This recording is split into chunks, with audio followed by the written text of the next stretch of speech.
Magandang araw po sa iyo, Kuya Dax. At syempre sa lahat ng solid na tagapakinig at taga-subaybay ng channel mo. Ako nga po pala si Zeke, 26 years old, taga Marikina, call center agent, night shift. Wala masyadong ganap sa buhay unless ikaut mo yung pag-scroll sa TikTok habang naiipit sa traffic sa jeep. Single since birth, pero hindi naman ako pangit, unahan ko na kayo. Actually, sabi nga ng iba, kamukha ko daw si Carlo Aquino.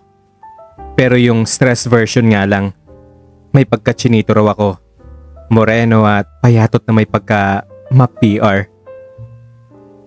Hindi ako out sa lahat, pero hindi rin ako totally closeted. Basta gets mo na yun, Kuya Dax. Kung si crush mo yung lumapit, hindi ka na magpapaligoy-ligoy pa, ganun ako. Sa lahat ng bagay, isa lang talagang hilig ko. Peanut butter. Hindi ko alam kung bakit pero para akong bata na laging excited pag nakakita ng bagong brand sa grocery. Crunchy, creamy, kahit yung imported na medyo may kamahalan. Basta peanut butter, go ako dyan. At dito nagsimula ang lahat sa isang umagang may tinapay at chismis. Isang Lunes ng umaga yon. Galing ako sa shift. Pagod, antok, at syempre gutom.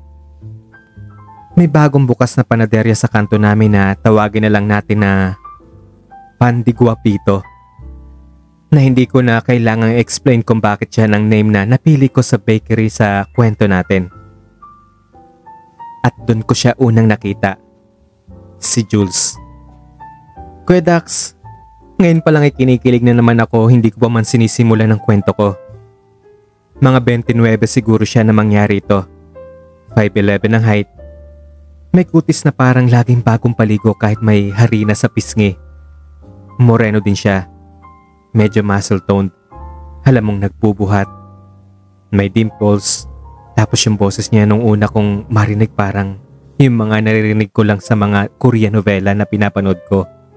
Yung Tagalog dub na ha. Napakagat ako sa pandesal ko habang nakatingin sa kanya. Tapos napatingin din siya sa akin. Ngumiti siya. At doon na ako natulala. Alam mo yung slow mo sa pelikula, ganon. Ganon talaga literal. Kung may background music nga lang siguro noon, ang kakantahin ay Can't Take My Eyes Off You. Ang nasa isip ko ng mga oras na iyon. Tapos he said something. Tapos ngumiti siya. At sa sobrang kaba ko, ang nasagot ko lang ay bayad na may sabay abot ng 5 pirasong pandesal. Tapos may peanut butter na binili ko sa convenience store. Seryoso, Kuya Dax. Parang commercial ng peanut butter. Hindi ko alam kung na-impress siya o nawirtuhan siya. Pero simula nun, lagi na akong bumibili ng pandesal sa Pan de Guapito. Kung minsan nga kahit hindi ko kailangan kasi hindi naman ako nagugutom, bibili pa rin ako. At sa bawat araw na dumadaan, mas lalo akong na-excite sa peanut butter moments ko kasama siya.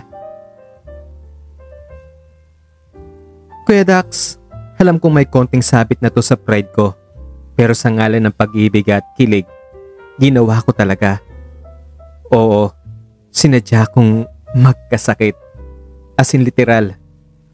Noong gabi pa ako naka-aircon sa office, tapos pagkarating ko sa bahay, naligo kaagad ako. And for what? Alam ko medyo kabaliwan yung ginawa ko pero gusto ko lang talaga mapansin. Gusto kong magkameron kami ng mahabang conversation.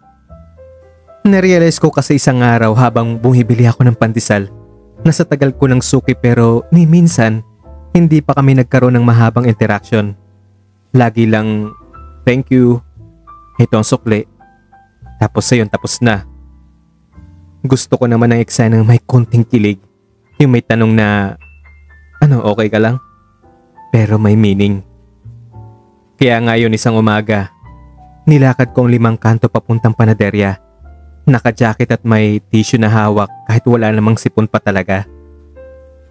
Pero dahil masama nga ang loob ko sa sarili ko at siguro talagang sumama na rin ang pakiramdam ko dahil sa ginawa ko, ayun na nga, na-achieve ko yung kawawang customer look. Pagdating ko sa panaderya, nando na naman siya. Guwapo pa rin syempre. Naka-fold ang sleeve ng t-shirt niya habang naglalagay ng mga bagong lutong pandesal sa tray. Pawisan pero parang mas sexy palalo. Tapos ayun na nga Kuya Dax, lumapit ako sa counter. Ubod ng hina ng boses. Parang halos wala ng energy. Nagabot ako ng pera sabay sinadyang umubo. At boom, napansin niya. Lumingon siya sa akin ng may pag-aalala. Walang halong biro, kinilig ako ng sobra nang tinanong niya ako kung okay lang ako. Sabay abot ng ekstrang pandesal na wala namang bayad ko. Tapos ito na ang nakakahiya pero nakakakilig. Pag uwi ko, binuksan ko yung brown bag na may pandesal. Tapos may maliit na note sa tissue. Nakasulat lang doon ay, "Next time, ingatan mo ang sarili mo ha. Mag-take ka ng vitamins. Bahala ka. Hindi mo na matitikman ang pandesal ko." Anong ibig sabihin nun? Hindi ko na pinansin ang konsensya ko dahil kung ganito lagi siya pag magkakasakit ako, gusto ko nang lagnatin habang buhay. Simula nga nun ay ginawa ko ng habit na i-check kung may notes sa pandesal.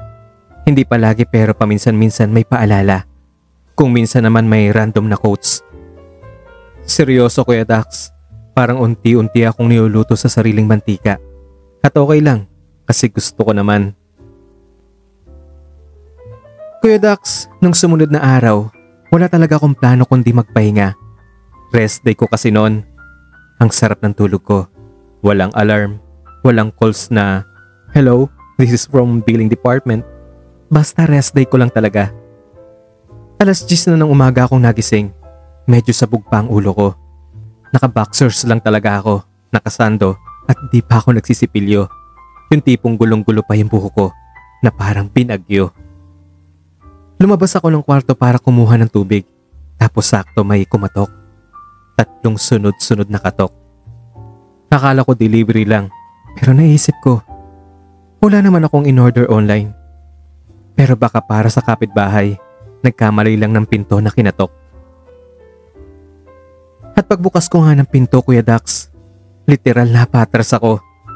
Si Jules, nakahawak sa brown paper bag, naka-fitted black sando at may bahagyang harina pa sa braso. Teka, bakit siya nandito? Yun ang tanong ko sa sarili ko. Paano niya nalaman kung saan ako nakatira? Bakit ngayon pa bagong gising at kababangon ko lang sa higaan, may wala pa nga akong toothbrush? Pero di pa ako nakaka-recover sa pagkabigla ko. Inabot niya sa akin yung paper bag. May kasamang isang jar ng peanut butter. Yung paborito kong brand na imported pa. Tapos binati niya ako ng happy birthday. Gumuhit ang pagkalito sa mukha ko. Kahit ako sa sarili ko, napatanong kung birthday ko talaga. Ganun na ba ako kabisi sa buhay ko na kahit birthday ko, hindi ko na alam at hindi ko na maalala pa. Pero ang bawi niya, "No ka ba, joke lang yun. Hindi ko nga alam ang birthday mo eh. Wala lang, napadaan lang. Inihatid ko lang tong pandesal na binibili mo lagi. Hindi ka kasi duman sa bakery. Kaya nag-alala ako." Leche ka talaga Jules. Saan galing ang ganyang charm mo? Ang sabi ko sa isip ko. Pinalalahanan niya akong kainin ko raw yung pandesal habang mainit pa. Tapos ibinilin pa niya na basahin ko yung note sa loob ng paper bag. At yun na nga, nang makapasok ulit ako at buksan yung paper bag, may maliit na papel sa loob at ang sabi, "Hindi ka dumaan sa bakery kanina kaya nagtanong-tanong ako kung saan ka nakatira. Pumunta lang ako para siguraduhin na okay ka lang." Kuya Dax, nanlambot yung tuhod ko. Hindi dahil gutom ako o dahil biglang bumaba yung BP ko, kundi dahil eto na yata ang pinaka-unexpected romantic gesture na naranasan ko sa buong buhay ko.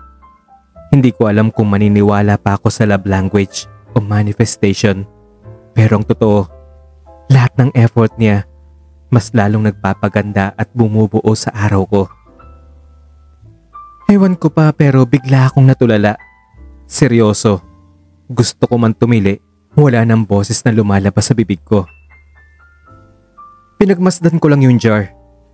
Yung isang paper bag ng pandesal Yung note at yung alaala niya habang nakatayo sa harap ng pintuan ko na parang scene sa isang Korean novela. Kuya Dax, sa aminin ko, after nung birthday ang surprise niya sa bahay, hindi na ako mapakali. Alam mo yung feeling na tipong gusto mong bumalik agad sa panaderya kahit may iniinom ka pang antibiotics para sa ubo. Ganun. Gusto kong makita siyang muli. Yung mga ngiti niya. Gusto kong malaman kung seryoso ba siya sa sulat o baka trip niya lang talaga. Pero dahil nahihiya rin akong magmukhang assuming, pinigilan ko muna ang sarili ko. Lumangoy muna ako sa kilig at paranoia. Syempre di rin ako mapakali. Kaya ang ginawa ko, nagpanggap akong may kailangan sa grocery. Hindi talaga kailangan, promise. Pero sabi ko, baka swertehin ako. Baka bigla ko siyang makasalubong sa public place. You know, yung parang rom-com style. At ayun nga Kuya Dax. Sa kalagitnaan ng canned goods at peanut butter aisle, na syempre pinuntahan ko agad, may narinig akong pamilyar na tawa. At paglingon ko nga, nandun siya, si Jules. May hawak na jar ng peanut butter. Ibang brand nga lang, mas creamy at may kasamang babae. Kuya Dax, legit to. Parang may unti-unti pumasok na lamig sa bato ko. Akala ko fan ako ng peanut butter pero bigla akong naging peanut butter and jealousy edition. Yung babae kasi petite, chinita, naka-white shirt at high-waisted jeans. Classy tingnan at close sila, like halos magkadikit na ang braso nila. Tapos nagtitinginan sila habang nagtatawanan. Parang may mga inside joke na sila lang ang nagkakagets. Napahinto ako. Literal na natameme ako. Bigla akong nahiya sa sarili ko. Kasi inayos ko ang buhok ko at forma ko kanina bago lumabas. Grocery lang naman ang pupuntahan ko. Ang kapal na mukha ko, diba? Nagtagpo ang mga mata namin ni Jules. Nagulat siya tapos kumaway sa akin. Tapos ngiti lang ang naisagot ko sa kanya. Yung tipong awkward smile na pilit ko pa rin pinasaya kahit parang nabalutan ng cling wrap yung puso ko. Wala siyang sinabi pero sumenya siya na ang sabi ay wait lang. Pero hindi ko na siya hinintay. Nagkunwari akong may hinahanap sa kabilang aisle. Tumalikod ako. Naglakad. Natapakan ko pa nga yung tsinelas ko sa pagmamadali. Pagliko ko sa kanto ng aisle, doon na ako nakahinga ng malalim. Kuya Dax, parang tanga lang diba? Wala pa ang label pero nagsiselos ka agad ako. Pero real talk lang, ang hirap pala ng ganon. Yung para kang binigyan ng isang kagat ng pinakamasarap na pandesal tapos biglang aagawin pabalik. Yung tipong akala ko akin na pero for everyone pala siya. Nag-check out ako ng mabilis. Hindi ko na nga nabili yung toyo na talagang pakay ko. Pag-uwi ko, tulala lang ako habang kumakain ng Skyflakes. Walang palaman, walang lasa, walang Jules. Pero ito ang twist. Bandang 7 PM may dumating na notification. Nag-message siya sa akin. Hindi ko na i-detalye ang laman pero ang buod, hindi daw niya girlfriend yon. Ex raw niya na naging friend. Matagal na silang tapos. Nagkataong pareho lang silang namimili. Sumabay lang sa kanya. At ito ang pinaka hindi ko ine-expect. Sinabi niya na nakita raw niya yung reaction ko at gusto niya raw ako makita ulit. This time, para linawin ang lahat. Hindi ko alam kung paano naging ganito kabilis sa mga pangyayari. Parang kahapon lang, tinititigan ko lang siya sa bakery habang nilalagyan niya ng mantikilya ang oven tray. Ngayon, nagdo-doorbell na siya sa may gate ko. Oo, Kuya Dax, pumunta talaga siya dala ang 2 brown bag. Isa para sa kanya at isa raw para sa akin. Ang sabi niya sa message, gusto niya raw akong kausapin ng maayos. At eto na nga, nakatayo na siya sa sala ko. Sa tingin ko hindi naman siya gaanong nag-ayos. Pero dalang-dala niya pa rin ang kagwapuhan niya. Amoy pa lang niya parang bagong luto. Parang mainit na tinapay sa madaling araw. Nagsimula kaming kumain ng pandesal habang magkaharap sa maliit kong mesa. Tapos habang kumakain, yun na, sinimulan niyang ikwento ang lahat. Na matagal na raw silang tapos ng ex niya. Na hindi raw siya sanay mag-explain pero gusto raw niya akong mismo ang makarinig. Dahil ako raw yung gusto niya makasama ngayon, hindi yung past. Ramdam ko sa bawat galaw niya, sa bawat iwas ng tingin at sa pagtahimik niya paminsan-minsan, seryoso talaga siya. At Kuya Dax, hindi ko na kinaya. Yung bigla kong napahinto sa pagkagat ng pandesal kasi parang may bumigat sa dibdib ko. Pero in a good way ha. Yung parang matagal mo nang gustong marinig ng malinaw. At ngayong nakuha mo na, parang ayaw mo na siyang bitawan. Hindi ko alam kung tama bang tawaging ending to. Kasi kung ako ang tatanungin, hindi naman talaga natapos ang kahit ano sa amin ni Jules. Hindi kami naging opisyal, oo. Wala kaming usapang kami na. Pero sa bawat umaga na may mainit na pandesal sa mesa ko, sa bawat gabing may kasama ako, ramdam kong may kami kahit hindi kami naging opisyal. Oo, may mga gabi na hindi siya natutulog sa akin. May mga araw na hindi kami nakikita. Minsan abala siya sa bakery. Minsan ako naman ang stress sa calls at irate na kliyente. Pero lagi siyang bumabalik. Minsan may dala siyang tsokolate. Minsan may notes na parang wala lang. Minsan simpleng pandesal lang na may peanut butter sa gitna. Minsan sinasabi ko sa sarili ko, Zeke, okay lang to. Huwag mong hanapin ang label. Hanapin mo yung kung saan ka masaya. Nato, Kuya Dax, masaya talaga ako. Hanggang ngayon, ganito pa rin ang setup namin. Wala kaming anniversary, wala kaming mansary. Pero meron kaming pagsinipag, sa bahay ko siya matutulog. At pag maulan, sabay kaming naliligo sa ulan. Meron kaming moment na ikaw na mag-toast ng tinapay at ako naman na magpapahid ng palaman. Hindi ko siya hinold, Kuya Dax, at alam kong hindi rin niya ako itinali. Pareho kaming bukas sa mga posibilidad na baka may dumating na ibang tao. Baka may ibang makakuha ng atensyon niya. Na baka ganun din ako, biglang mahulog sa iba. Pero habang wala pa yon, habang kami pa ang magka-text hanggang madaling araw pag wala siya sa bahay, habang siya pa ang unang ngiti sa umaga ko pag bumibisita siya, bakit ko hahayaang masira dahil lang sa kawalan ng label, di ba? Hindi lahat ng kwento kailangan ng official soundtrack. Minsan sapat na yung tahimik niyong routine.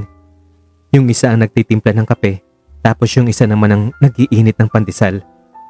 Minsan sapat na yung simpleng nandyan siya, kahit walang pangakong ikaw lang.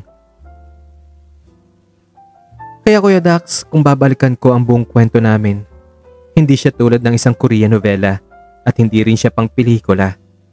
Pero isa siyang masarap na kwento, parang pandesal na may peanut butter. Hanggang dito na lang ang kwento ko. Maraming salamat sa pagbibigay ng boses sa mga kwentong tulad ng sa amin. More power po sa channel ninyo. Ako si Zeke. At ito, ang true confession ko.